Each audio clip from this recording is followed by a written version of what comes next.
I don't know. I want him to be able to buy it. I think the best way to get it is to buy it. Lee, why bring up Greenland? And we want things like healthcare and education and new roads and bridges and those kind of things. And we're going to spend, what, $700 billion to buy an island that isn't for sale? Another heated debate isn't just drama. It's a warning. Donald Trump's Greenland idea isn't policy nuance. It's treated seriously enough for a full panel discussion. Abby Phillip keeps the conversation anchored in reality, while Scott Jennings, a familiar MAGA defender, spins an impulsive, ego-driven idea into something that sounds strategic. Outrageous proposals get debated instead of rejected. This is what really exposes the risk. Democracy erodes not just from authoritarian acts, but when reckless ideas are normalized through repetition. Power grabs framed as policy mute the moral alarm. As we watch these clips, focus on who's grounded in evidence, respects alliances, and prioritizes facts over performance. If you believe in progress, accountability, and democracy that works for people, hit subscribe and join the strongest pro-democracy voice online. Can't always get what you want, but if you try sometimes, you get Greenland. Tonight, the president himself is telling the Prime Minister of Norway that in part, if he can't have the Nobel Peace Prize, at least one that he actually won himself, he wants Greenland. He made the link himself in an actual text to the actual Norwegian Prime Minister. In it, he blames that country for not winning the Nobel. He claims he stopped 8 wars and added that he no longer feels obligated to think purely of peace because of the snub. He went on to, again, question Denmark's ability to protect Greenland and ended by writing, "The world is not secure unless we have complete and total control of it." The backdrop, of course, is Trump's near obsession with the Nobel Prize. They will never give me a Nobel Peace Prize. Do I deserve the Nobel Peace? If you catch a great peace. Well, maybe for the Abraham Accords. They gave it to Obama for doing absolutely nothing but destroying our country. I should get the Nobel Prize for every war, but I don't want to be greedy. I can't think of anybody in history that should get the Nobel Prize more than me.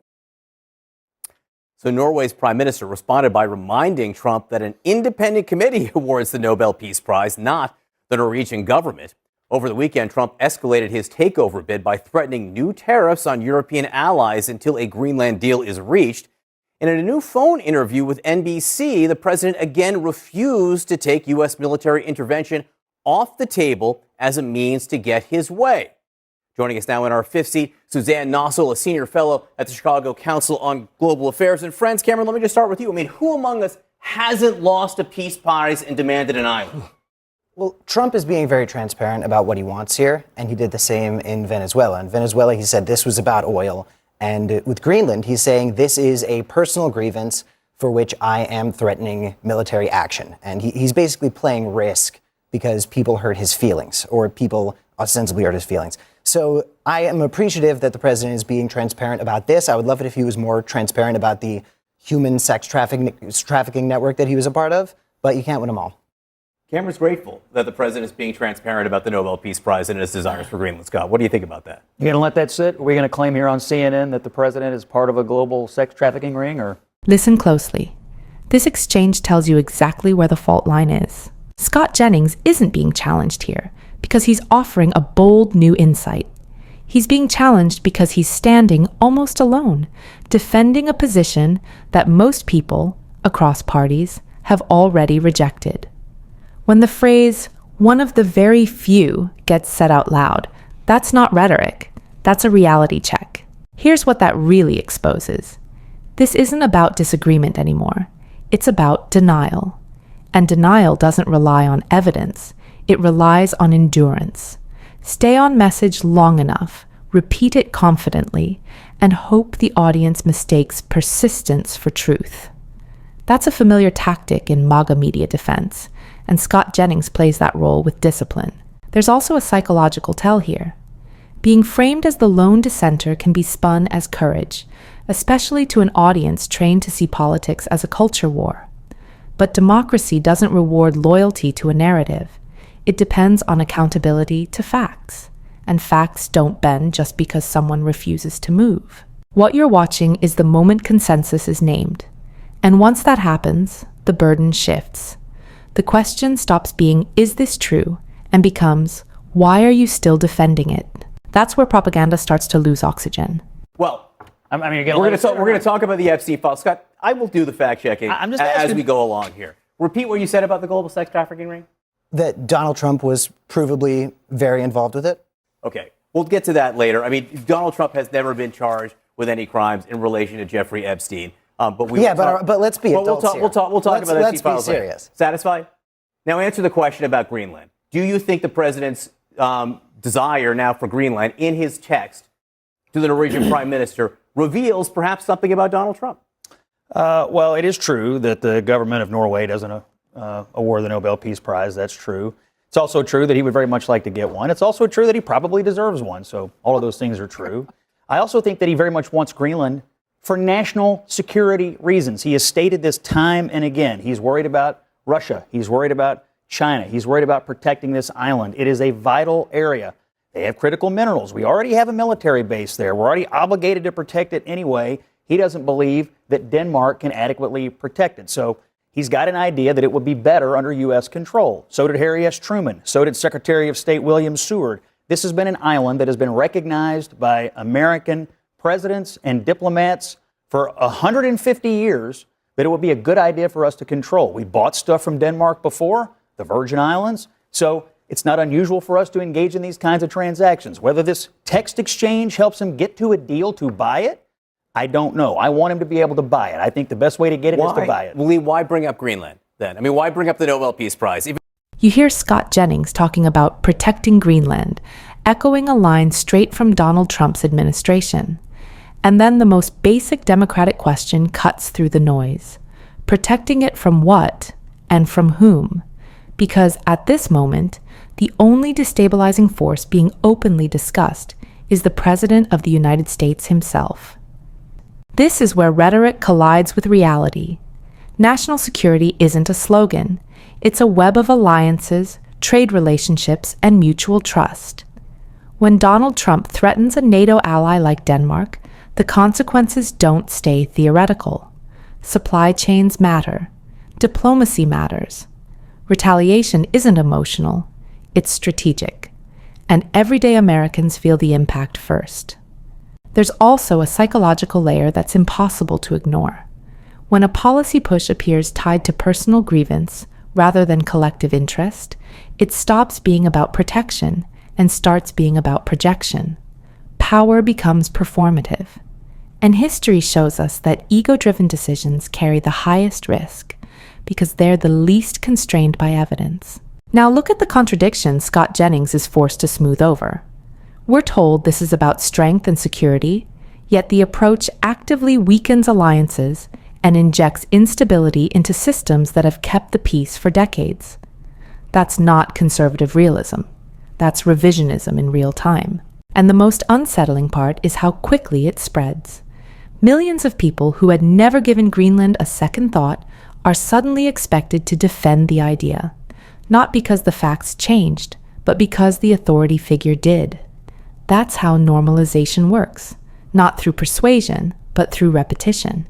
Democracy depends on citizens who pause and ask, does this actually make sense? Especially when power demands applause instead of scrutiny. It's about this well thought out Truman-esque process, as Scott is suggesting, to get the island. Why say, and I was snubbed for the Nobel Peace Prize? First of all, Donald Trump is being transparent about what he wants. He wants a Nobel Peace Prize because he wants what he wants when he wants it. He's being a brat. And as a mother, I'm telling you, this is a boy that's never been told no. And this doesn't belong to you. To Scott, I would say Greenland's not for sale. That's nice that America wants to buy it. They have said, we're not for sale. We do not want to be bought. The people in Denmark are saying, we're not selling it. So I don't know why we keep talking about it like America's the biggest boy in the room and we have the most money and we'll come in here and take it. And I would also say, if it is for sale, where are they getting the $700 billion they're suggesting they're buying it from? Because that would come from the American taxpayer. And we want things like healthcare and education and new roads and bridges and those kind of things. And we're going to spend, $700 billion to buy an island that isn't for sale? I think it's ludicrous. I think we're acting like the biggest brat. We look terrible on the world stage. And if you're part of NATO and then you start acting like you're not going to back up NATO, you're going to actually take things from them, then it makes us look terrible. And it's just poor leadership. Talk about the world stage, Suzanne. Yeah, look, nobody is in disagreement that Greenland is a strategic island, that we have interests there, that the protection of U.S. and European national security is implicated in Greenland.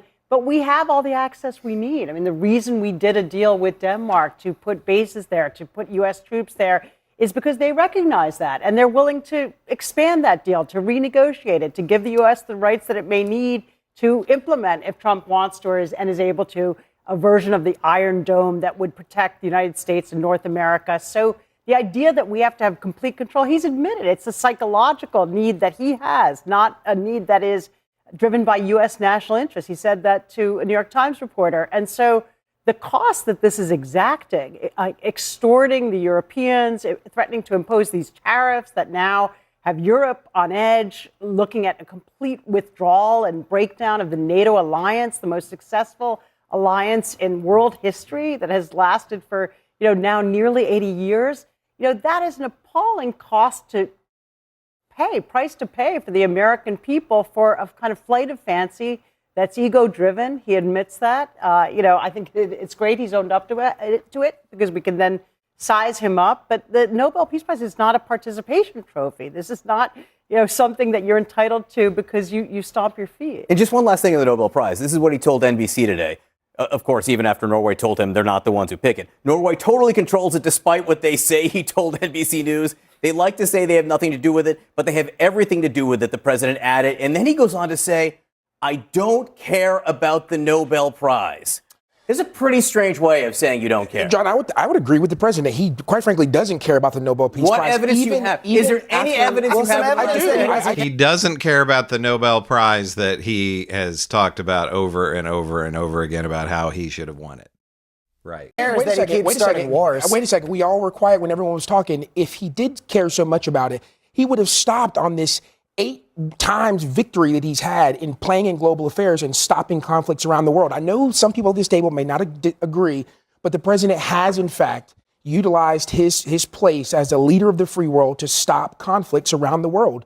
And I would disagree with the point you made earlier. We just heard 2 people at this table refer to the president as a brat and conflated him removing a murderous dictator, which hundreds of thousands of people from Venezuela who call America home now cheered on and agreed with. That's what we just conflated what the president is doing, which I agree with Scott, is a national security, as you said yourself, strategic move. And if we don't get it, our near-peer enemies, Russia and China, absolutely have the same exact thought in mind that they want Greenland. I think the president doesn't care about this Nobel Peace Prize business. He just said he's the one who wrote. If he doesn't care about it, why did he bring it up? If he didn't care about it, why did he write the Norwegian prime minister and say, I'm linking the Nobel Prize to my desire for Greenland? The United States, and I'll remind you, is the first president of the United States in contemporary history to not put us into a long-term land conflict around the world, and has played in 8 different conflicts around the world as his position leader of the free world and stopped conflicts from around the world. So I don't think he cares as much as he's saying, sure, I'm deserving because I've done things more than what people have done and gotten it for much less. Wait, so if Russia is one of our enemies, do you agree with the president's decision to invite Vladimir Putin onto the peace board for Gaza? So now you don't want the president to negotiate. That's not what he said. He asked you a question about Russia. What on earth are you talking about? Do you believe that Vladimir Putin, a war criminal like Netanyahu and Trump, should be on the peace board for Gaza? I'm not going to dignify that with an answer. You're conflating world leaders. Because you don't have an answer, Why not? sir. Of course I do have an answer, but that's ridiculous. To conflate the things that you're talking about into one bucket is absolutely ridiculous, and it's not deserving. It's what it is a bucket. It's called the war larger criminals. question is really whether there's a strategic interest to be so heavy-handed to put the NATO alliance at risk for U.S. domination over this territory when we have a long history of working with the Danes, working with the Europeans to use the territory as needed. They've said, we're open to what else may be needed, what you may need to base or headquarter there, what technologies you may need to bring in. So why disrupt the whole global order in order to get single-handed U.S. control when it's clear the Greenlanders don't want that, the Europeans don't want that, the rest of the world sees that as an incredibly intrusive, disruptive move that undercuts the rule of law and the norm against the use of force. So what is the purpose? What can be achieved by kind of blowing up the whole system just to get single-handed control? There isn't a logic there. One of the things that the Wall Street Journal was reporting earlier is that the vice president did host all of these countries that are involved, and they had a healthy conversation. They created a working group to talk about this. I think if the president does go after the island, he will utilize, it's my hope that he will utilize all of the correct avenues and approach with NATO and members of Congress and those types of things. Look, I'll be honest. In my opinion, I don't agree with weaponizing tariffs for this purpose. I don't agree with that. But I think the president will use the diplomatic channels and the proper ways about going acquiring Greenland when the time comes. No one's actually objecting to that. I mean, I think everyone's saying, well, I think there's two people at this table who are absolutely neglecting if there can be a give and take, if we can come to terms with the Danes and we need greater access, so be it. And the Europeans that would be diplomacy, which I think I would be totally for. What we're doing here now is not diplomacy. Actually, it's biggest guy in the room will take what he wants when he wants, and that seems to be a Donald Trump. Here's where the full picture comes into focus.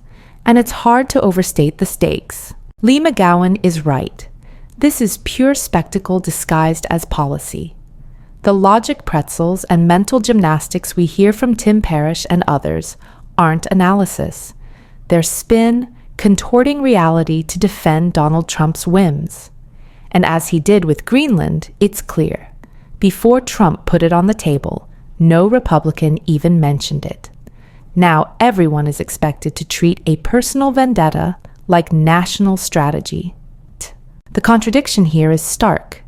We have ICE with a budget bigger than the militaries of most countries, and the U.S. military itself poised to hit $1.5 trillion. Yet the American people are constantly told, we don't have money for healthcare, for education, for infrastructure. This isn't a shortage. It's a choice. And democracy suffers when priorities are dictated by ego instead of evidence. There's also a psychological layer we can't ignore. When defenders like Scott Jennings and Tim Parrish normalize reckless impulses, the boundaries of acceptable leadership expand. Citizens are asked to cheer for audacity while ignoring cost, risk, and real-world consequences. That's how fragile institutions start bending under pressure. And finally, the moral frame is chilling. Even if a future Democratic administration tries to repair the damage, unraveling 3 years of unilateral decisions, alienated allies, and destabilized systems isn't a simple fix. Democracy relies on accountability and restraint.